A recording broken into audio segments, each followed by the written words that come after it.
Assalamualaikum warahmatullahi wabarakatuh. Saya Hairunisa Kaulan Sadida, NIM 171 dari kelas D. Di sini saya akan menyampaikan proyek citizen saya yang berjudul Penggunaan Gadget Berlebihan pada Anak Usia Dini. Gadget adalah media yang dipakai sebagai alat komunikasi modern, dan seiring berkembangnya zaman, gadget semakin mempermudah kegiatan komunikasi manusia. Gadget berdampak terhadap perkembangan sosial anak usia dini. Dampak penggunaan gadget terhadap perkembangan sosial anak usia dini terdapat dampak positif dan dampak negatif. Penggunaan gadget yang berlebihan akan membawa dampak buruk bagi perkembangan sosial dan emosional anak. Identifikasi masalah terhadap penggunaan gadget yang berlebihan pada anak usia dini. Yang pertama adalah gangguan perkembangan sosial. Anak mungkin kurang berinteraksi secara langsung dengan orang lain, yang menyebabkan kemampuan sosialnya terhambat. Yang kedua adalah gangguan fisik. Terlalu banyak waktu yang dihabiskan di depan layar dapat menyebabkan masalah kesehatan fisik, seperti masalah penglihatan dan postur tubuh yang buruk. Yang ketiga adalah gangguan perkembangan mental. Penggunaan gadget yang berlebihan dapat mengganggu perkembangan kognitif anak, termasuk kemampuan konsentrasi dan memori. Yang keempat adalah gangguan tidur. Paparan cahaya biru dari layar gadget dapat mengganggu pola tidur anak, yang menyebabkan gangguan tidur dan masalah kesehatan terkait tidur. Yang kelima adalah penurunan kreativitas.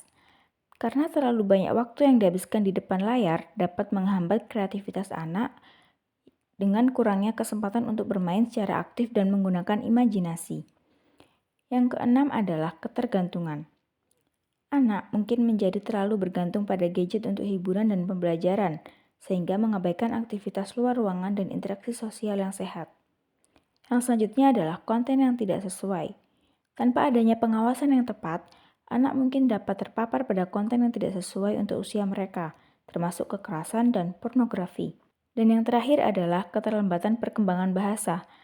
Anak mungkin lebih cenderung menghabiskan waktu sendiri dengan gadget daripada berbicara dan berinteraksi dengan orang dewasa, yang dapat menghambat perkembangan kemampuan berbicaranya.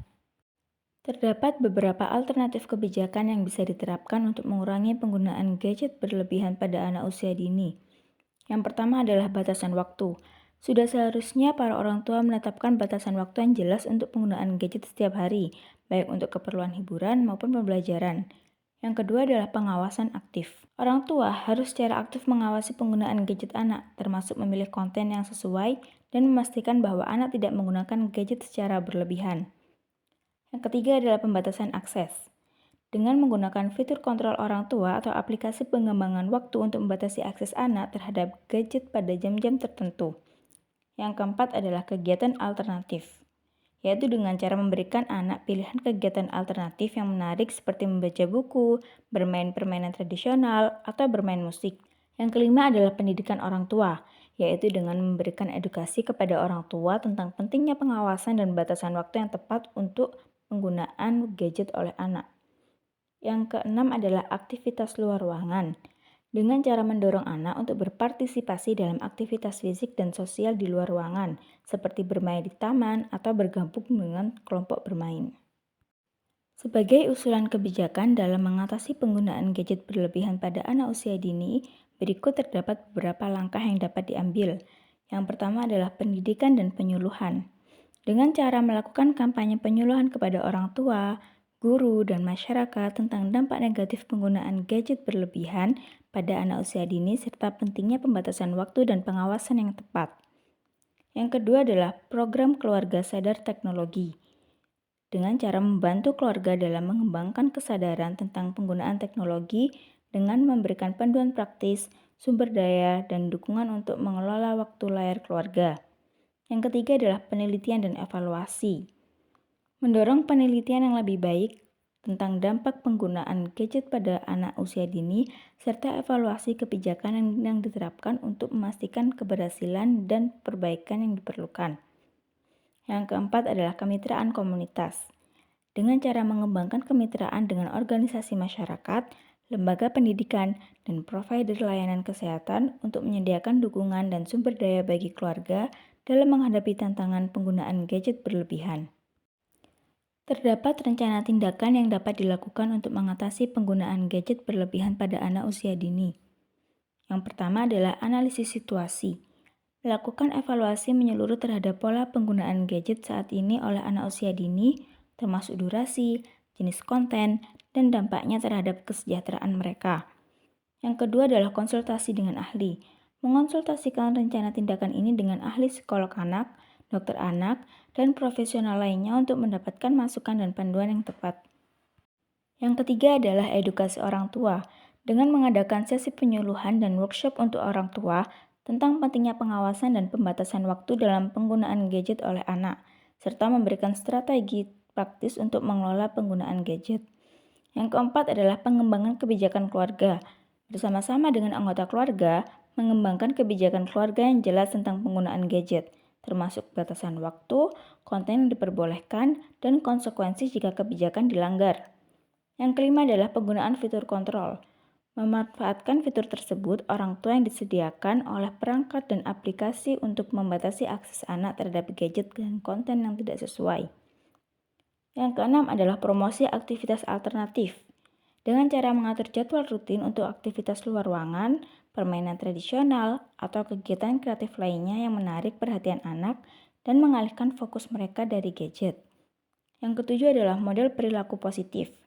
Menjadi contoh yang baik dengan membatasi penggunaan pribadi terhadap gadget di depan anak-anak dan mengambil bagian dalam kegiatan alternatif bersama mereka.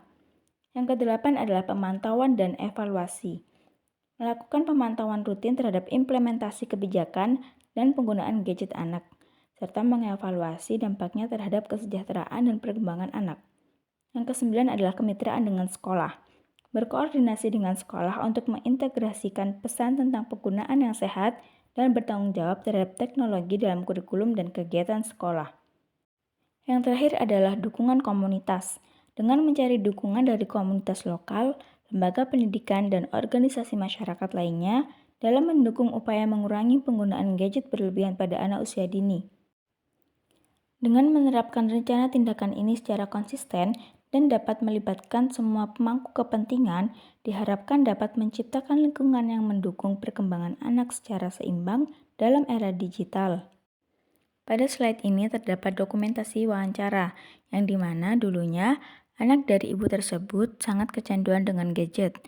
Namun, dengan seiring berjalannya waktu dan dengan adanya penyuluhan serta parenting dan fitur kontrol orang tua, ibu tersebut dapat mengatasi penggunaan gadget yang berlebihan pada anaknya, sehingga secara perlahan anak itu sekarang tidak kecanduan dengan gadget lagi.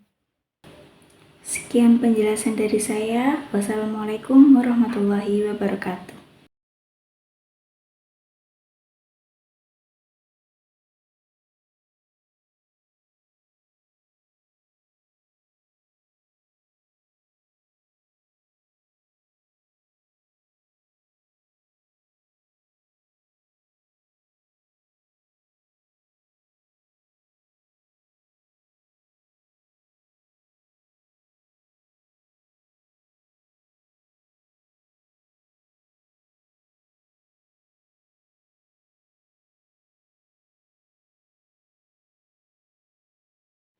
Sehingga secara perlahan anak dari ibu tersebut telah mengurangi penggunaan gadgetnya.